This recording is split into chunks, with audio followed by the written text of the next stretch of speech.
Hi guys, this is me, Ate Jen, ang inyong Ate Jen Pulingaram Vlogger. So, for today's video nga pala mga ka-idol, ay isi-share lang ako sa inyo. Ang tanong natin for today's video ay, pwede bang mangutang sa SPay later kahit na kagagawa pa lang ang iyong orange basket? So, ayun na nga mga kami, hindi po pwedeng makautang sa SPay later o kahit sa S-loan kapag ang inyo pong orange basket ay kagagawa lang. Kasi po, ang requirements po nila ay kailangan ay lagi mo po si orange basket ginagamit. So, kailangan lagi kang o-order. Tapos, meron po kasi dun silang,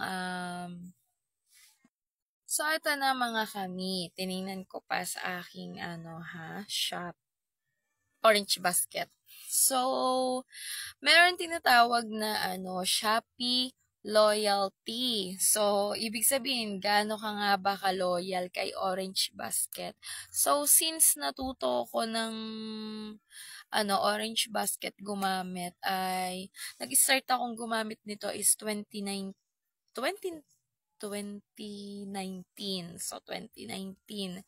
Nagtatrabaho ako dun sa Budong. And then, hanggang ngayon, nagkaasawa na ulit ako, nagkaanak na ulit ako, ay ginagamit ko pa rin siya pang order.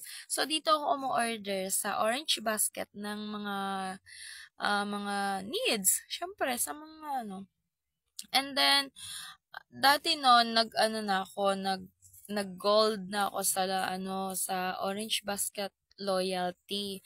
Kaso nga lang, kasi, hindi na ako masyadong nag-order ng mga nakaraan kasi nga syempre pag-order ka rin naman di syempre di gastos din.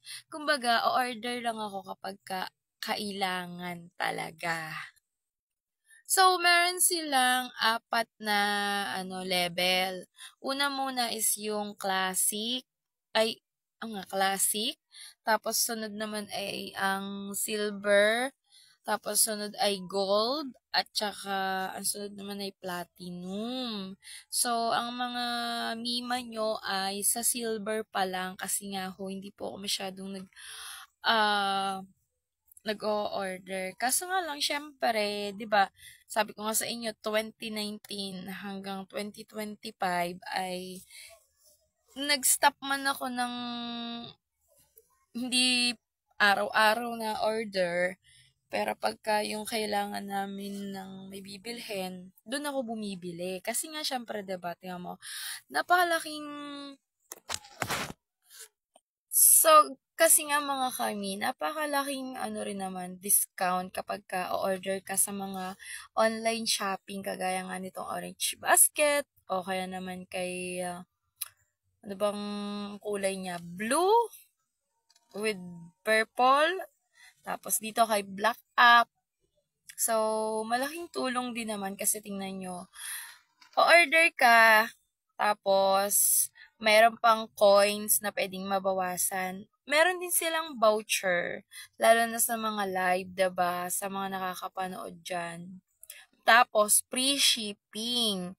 Ngayon, kung ganun mo nabibili sa palengke, ganun ka mahal, pag bumili ka sa Orange Basket, meron ng bawas na coins, meron discount, tapos meron pang free shipping. O, 'di ba?